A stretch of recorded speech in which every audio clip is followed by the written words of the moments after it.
नमस्कार। आज हम कुछ रिपोर्ट्स और लेखों पर बात कर रहे हैं जो भारतीय पर्यटकों के व्यवहार पर फोकस करते हैं।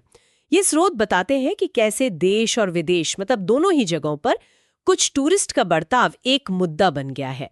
देखिए, ये तो अच्छी बात है कि दुनिया भर में भारतीय पर्यटक बढ़ रहे हैं, लेकिन इन स्रोतों के हिसाब से उनके व्यवहार से जुड़ी कुछ शिकायतें भी साथ साथ बढ़ रही हैं। मालदीव हो या मनाली या फिर जापान, कुछ आदतें हैं जो वहां के लोगों मेजबानों के लिए दिक्कत पैदा कर रही हैं। तो चलिए इसी पर आज जरा गहराई से बात करते हैं। बिल्कुल। और इसमें दिलचस्प बात यह भी है, जैसा आपने कहा, कि ये सिर्फ कोई अंतर्राष्ट्रीय प्रॉब्लम नहीं है। ये जो रिसर्च है, ये साफ इशारा करती है कि हमारे अपने देश के टूरिस्ट स्पॉट्स, जैसे गोवा है या पहाड़ी इलाके हैं, वहां भी ऐसी ही चुनौतियां दिख रही हैं। तो समझना जरूरी है कि भाई ये हो क्यों रहा है और इसका असर क्या पड़ रहा है। तो फिर शुरुआत करते हैं उन्हीं आदतों से जिनका जिक्र इन सोर्सेज में बार बार है। कौन सी मुख्य प्रॉब्लम बताई गई है? हाँ, तो कई चीजें सामने आई हैं। सबसे प्रमुख तो है स्थानीय नियमों और जो वहाँ की संस्कृति है उसको नज़रअंदाज कर देना। ये एक बड़ा मुद्दा है। अच्छा। और इसके साथ ही जो पब्लिक प्लेसेस हैं, चाहे वो होटल हों, बीच हों या कोई हिस्टोरिकल साइट हो, वहाँ साफ सफाई का ध्यान न रखना, ये भी एक आम शिकायत है। और अगर बर्ताव की बात करें, मतलब रवैये को लेकर भी कुछ कहा गया है इन रिपोर्ट्स में? हाँ, कुछ नोट्स में वो कस्टमरी भगवान वाली जो सोच है उसके नेगेटिव पहलू का जिक्र है। मतलब कि पैसा दे रहे हैं तो स्थानीय दुकानदार, होटल स्टाफ या गाइड के साथ रूखा व्यवहार करना, अशिष्टता दिखाना। और इसी से जुड़ा एक और पॉइंट है जिसे कुछ स्रोत जुगाड़ कहते हैं, या फिर हर चीज जैसे मुफ्त में चाहिए, वो वाली मानसिकता। जैसे बेवजह बार्गेन करना या नियमों को तोड़ने की कोशिश करना। समझ गई। अच्छा, और वो शोर शराबे वाला पॉइंट भी था शायद? हाँ, वो भी है।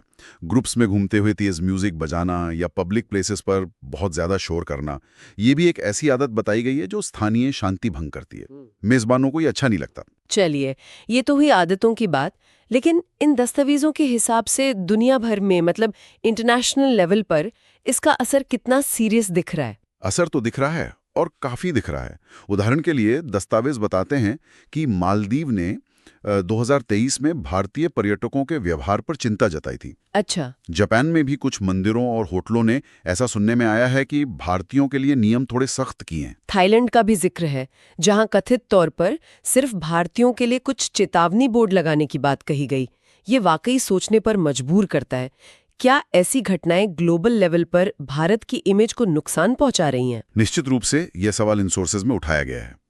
और जैसा हमने शुरू में कहा था, यह मसला सिर्फ विदेश तक ही नहीं है। हाँ। जो जानकारी मिली है उसके मुताबिक गोवा, लेह लद्दाख, शिमला, ऋषिकेश, मतलब हमारे अपने पॉपुलर डेस्टिनेशंस पर भी स्थानीय लोग कुछ पर्यटकों के इसी तरह के व्यवहार से परेशान हैं। लेकिन ये तो वो जगह हैं जहां टूरिज्म ही इकोनॉमी का बेस है।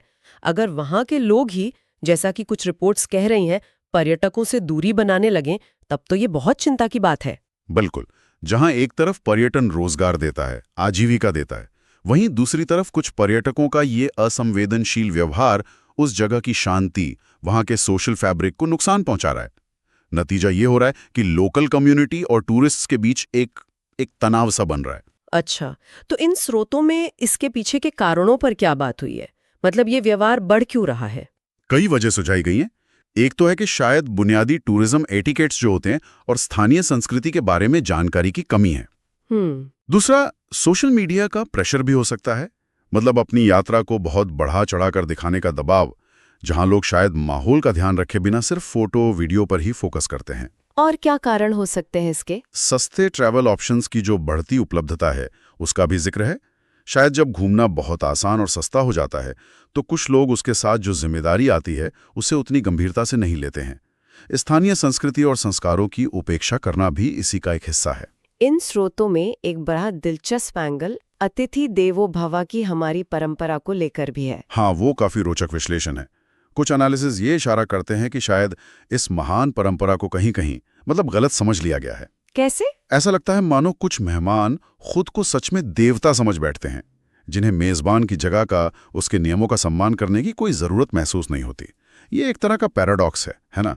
जहां मेहमान नवाजी की उम्मीद रखने वाला अतिथि ही मेजबान के लिए परेशानी बन जाए। तो इन सभी लेखों और नोट्स को अगर हम देखें तो मुख्य संदेश क्या निकलता है? निचोड़ क्या है? निचोड़ यही है कि हर पर्यटक, चाहे वो देश में घूम रहा हो या विदेश में, वो अनजाने में ही सही अपने समाज का, अपने देश का एक एम्बेसडर होता है, एक प्रतिनिधि होता है। सही बात है। तो जब कोई कहीं जाकर गंदगी फैलाता है या स्थानीय संस्कृति का अनादर करता है या बहुत ही सेल्फिश तरीके से बर्ताव करता है, तो ये सिर्फ उसकी पर्सनल इमेज नहीं बल्कि हमारी सामूहिक छवि पर असर डालता है। इसलिए ये स्रोत एक सीधी सी बात पर जोर देते हैं, अगली बार जब भी यात्रा करें तो साफ सफाई का ध्यान रखना, स्थानीय कल्चर और नियमों का सम्मान करना और अपने बर्ताव में थोड़ा संयम बरतना, ये बहुत जरूरी है। बिल्कुल।